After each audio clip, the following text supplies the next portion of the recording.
is why the South is so panic-stricken, and essentially the country is so panic-stricken about it. It means this.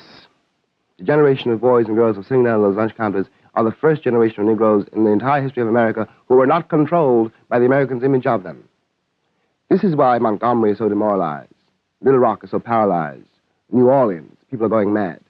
If you can find anywhere in the Deep South Negroes the South has been saying for generations, they know.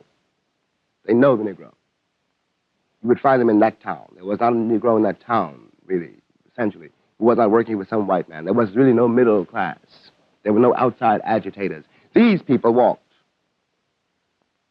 These people terrified. The town is still terrified because they don't, not even on the obvious level about violence.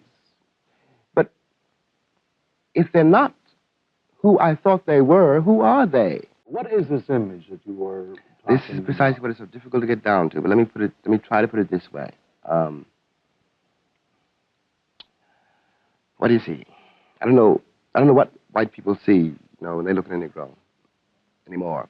But I do know very well that I realized when I was very young that whatever he was looking at, it wasn't me. It wasn't me. It was something he was afraid of. It was something to which he was attracted or which he found repulsive, but it wasn't me. I was not a man. Now, this image, I don't know what this image is, but it has something to do. It has something to do, I'm convinced of this, with the Puritan God. It has something to do with a peculiar and, I believe, absolutely bankrupt morality under which we all are suffering. The one person who was outside this constriction in fact and historically and in life was this pagan, this black pagan. Who was brought over chattel. That's right. It was brought over as a chattel to God's country.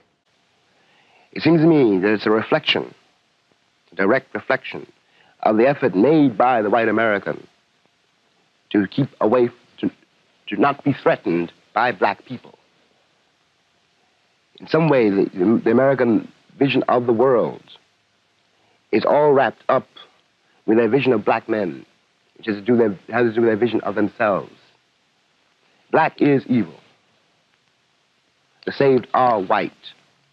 Now, there's certainly a thread which connects this reality to, makes it possible for the Secretary of State to say, we will not do business with the devil. It is not a Southern problem. It's a national problem. What is happening in New Orleans today began to happen over 100 years ago when, in effect, the North, which was the government, having freed tens of thousands of illiterate black men, then made no provision for them, none whatever. None whatever. They were dumped on the body politic, and no one was responsible for them. And they were, of course, immediately political and industrial footballs for everybody. They were everybody's target. But in a way, black men were very useful to the American because in a country so absolutely undefined, so amorphous, where there were no limits, no height really, and no depth, there was one thing which one could be certain. One knew where one was by knowing where the Negro was.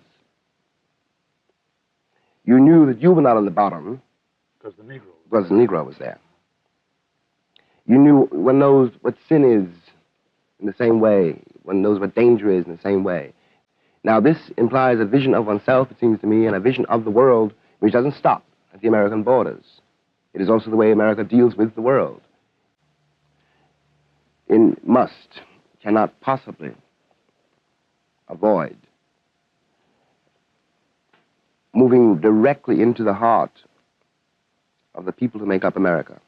I mean that the problem will never be resolved until everybody in the country, in some way, I know how impossible this sounds, however, this is what has to happen, is somehow enabled to do without this crutch. If I were going to describe, I can't name names, so a hypothetical white liberal. Well, I know what he thinks he's doing. But what he's mainly doing is something which demands my tacit cooperation.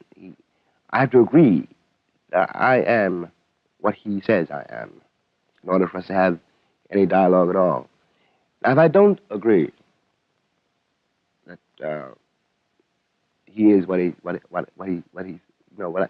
am what he thinks I am, then inevitably, one sees this at once in the faces of the people you're dealing with.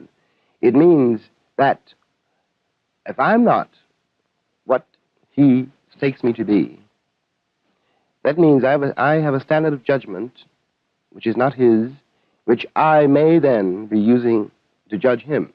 And which may cut the ground from under all the standards. All the other, yeah, exactly. Do you regard this as a distinct threat to the, what shall I call it, the sense of spiritual security, American? I think the Americans essentially, I don't think this, I know this.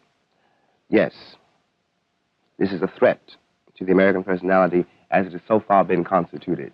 It's a threat to it is a threat to their definition of the world.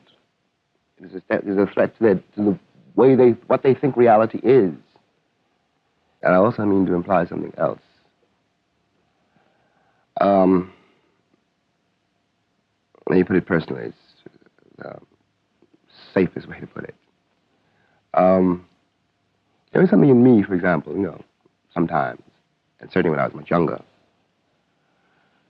which resented the assumption on which all these things are based. It assumes that you have something I want, that there really isn't on the basis of it. Just looking at the evidence. Any reason for white people to assume the Negroes want to be like them? And it's very difficult. I have said in effect that white men must give up what is in effect a crutch. That's right. So must I. This is entirely true. There is something very safe about being a Negro in a way because you can blame anything that happens to you on it.